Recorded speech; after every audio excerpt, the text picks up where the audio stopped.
Chapter 8 is Solving the Mystery of Organization.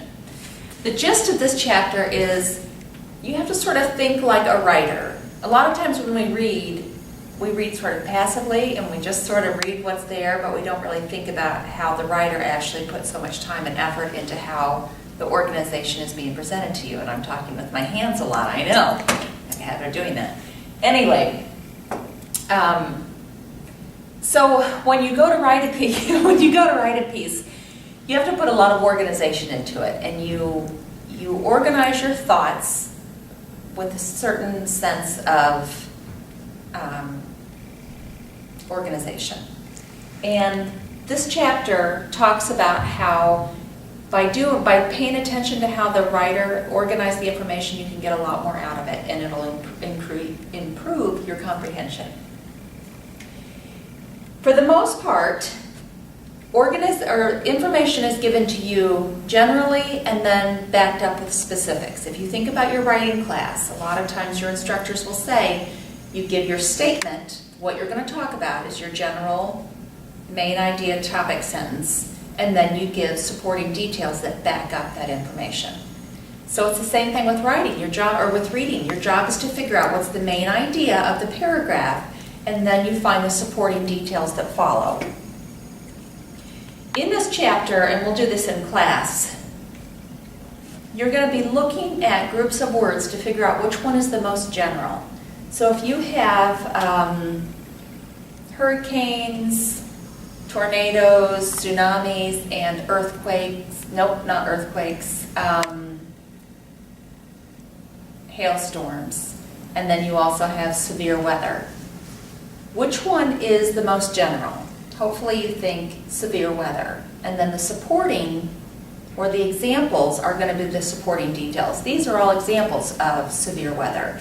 So that's what this chapter deals with. On page 178, the main idea is going to be your topic sentence. And most of the time in paragraphs, you could find that topic sentence. That is the main idea. The other sentences support that main idea or topic sentence. If you look at page 178, there's a nice graphic organizer about dogs. Dogs is clearly the topic. Then you have mixed breeds and purebred.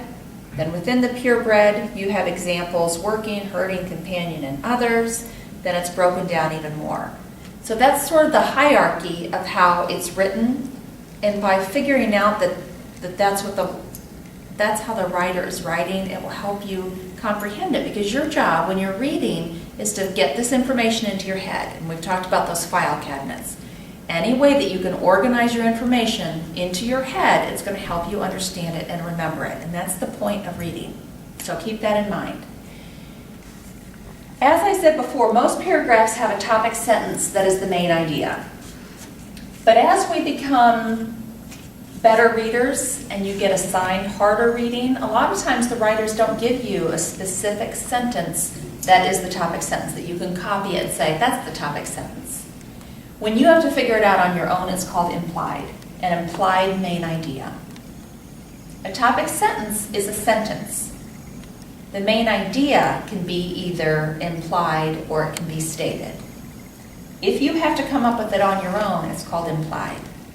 So here's an example. If I give you the list, lemonade, water, cola, or juice, and I said, okay, what's going to be my general topic of this?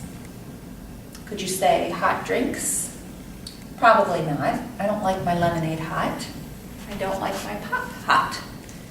So I would guess if I had a room of 100 people, there would be more than just one topic that people would list as the general idea. I'm guessing some people would say beverages. Others might say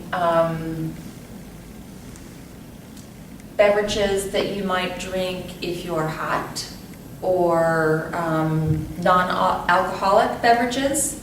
So those are all correct, but they're all different. And that's what gets a little bit tricky about implied main ideas, is you have to use all the information that the writer's giving you and come up with, you sort of have to deduce, remember that word? Figuring out those conclusions and come up with a conclusion on your own. The last part of this chapter, there's just a little bit about seeing how things are organized. And this is how writers write, and as readers, you're going to sort of work backwards. So we talked about in the beginning on chapter 1 or 2, I can't remember, I think it was chapter 2. We talked about symbols and letters and how letters form together to make words. We put words together to make sentences. We put sentences together to make paragraphs. We put paragraphs together to make essays and books and longer reading. And the reason I wanted to point this out to you is just to get you thinking about how writers actually put a lot of thought into their organization to get their point across. And your job as a detective is to figure out what the purpose of that writing is. And we'll be doing lots of exercises in class. I will see you then.